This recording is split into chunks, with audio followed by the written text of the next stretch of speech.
మామిళ్లపల్లిలో రాజకీయ రగడ కొనసాగుతోంది. మొక్కజొన్న గోడన్లని సీజ్ చేయడంతో మొదలైన వివాదం కాస్త రాజకీయ రంగు పులుముకోవడంతో ఈ వ్యవహారం టీడీపీ వైసీపీ మధ్య పొలిటికల్ వార్ కి తెరతీసింది. సీజ్ చేసిన గోడౌన్ తలుపులు తీయకపోతే చెలో సంగం డైరీకి పిలుపునిస్తామని వైసీపీ నేతలు హెచ్చరించారు. మామిళ్లపల్లి అంశంలో రాజకీయ పోరాటాన్ని ఉధృతం చేస్తోంది వైసీపీ. చలో మామిళ్లపల్లి సహా ఇప్పటికే పలు ఆందోళనలు చేపట్టిన ఆ పార్టీ నేతలు మరోసారి మామిళ్లపల్లిలో పర్యటించారు. స్థానిక నేత అంబటి మురళితో కలిసి అధికారులు సీజ్ చేసిన గోడౌన్ పరిశీలించారు. వైసీపీ నేత బైరెడ్డి సిద్ధార్థరెడ్డి రైతులను పరామర్శించారు.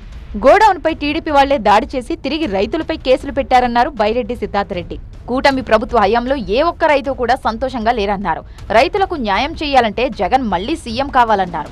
వీళ్ళు ఎన్నో మాటలు పెట్టి ఈ రోజు అమాయకులైన కార్యకర్తలపైన కేసులు పెట్టి ఇటువంటి వాళ్ళపైన దాడులు చేస్తున్నారు. ఏమన్నా మాట్లాడితే మీ వైఎస్ఆర్ కాంగ్రెస్ పార్టీ వాళ్ళు పెట్టలేదా కేసులు అంటున్నారు.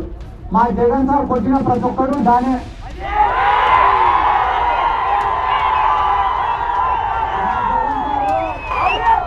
మా జగన్ సార్ అమాయకుల జోలికో పేదవాళ్ళ జోలికో కేసులు పెట్టే తప్పు చేసిన దిలీపాల నరేంద్ర పైనను తప్పు చేసిన అచ్చెన్నాయుడు పైన వీళ్ళకందరికీ నాయకత్వం వహించే చంద్రబాబు నాయుడు పైన కేసులు పెట్టాడు తప్ప అమాయకుల పైన పేదవాళ్ళ పైన.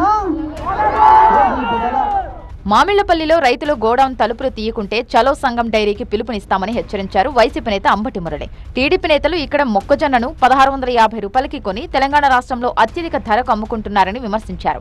ఈ విషయాన్ని బయట పెడితే ఓర్వలేక దాడులు చేస్తున్నారని మండిపడ్డారు. 1650 రూపాయలకి మొక్కజొన్నలు కొని ధూళిపాడ నరేంద్ర లాంటి గుంట నక్కలు తెలంగాణ రాష్ట్రంలో 2400 మద్దతు ధరకు అమ్ముతూ ఉన్నారు. సంగం డైరీలో లక్షల బస్తాలు నిల్వ చేసి పశు గ్రాసం కింద మార్చి దళారీలకు మాఫియా లీడర్ గా తయారయ్యాడు.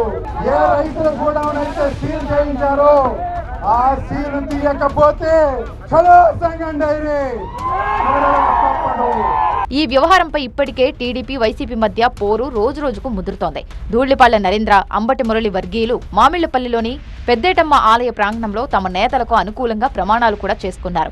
దీంతో రాబోయే రోజుల్లో మామిళ్లపల్లి లొల్లి ఇంకా ఏ స్థాయికి చేరుతుందో అని చర్చ జరుగుతోంది.